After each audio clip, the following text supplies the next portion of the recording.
Now, the rest of the story.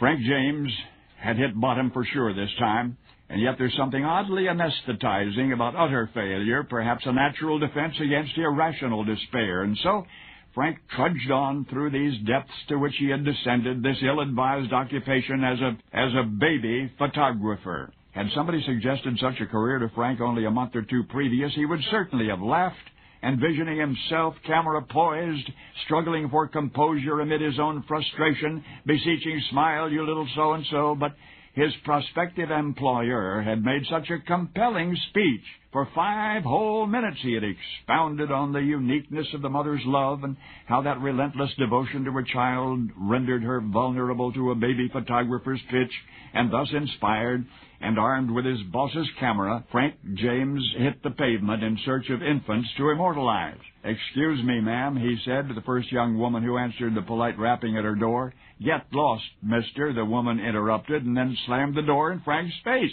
An isolated incident, Frank told himself, maybe the aftermath of an argument with somebody else. Surely the folks at the next house down would be more receptive, at least more hospitable. But as it turned out, the lady of that house was not even more imaginative. "Buzz off, buddy," and wham went the door. Now, it was during the lonesome brief journey to the home next to that one that Frank reflected once again on what he ought to have been, an artist. Ever since a schoolboy, he had admired the paintings of the masters.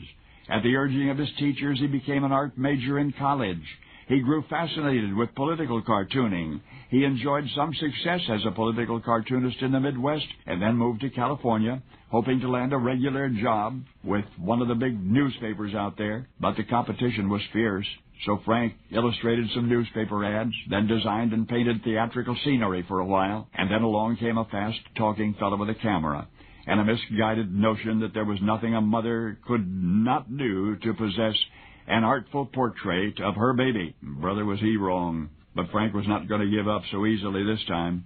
So he tramped the streets of suburban Los Angeles, ever vigilant for a baby-bedazzled mother with a little money to spend, and the days stretched into weeks and the weeks into a full month.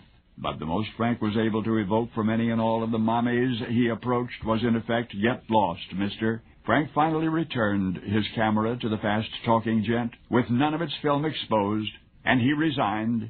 One good thing had come of all this, he decided, for either back home or here he'd probably have starved as an artist, but at least he would not freeze.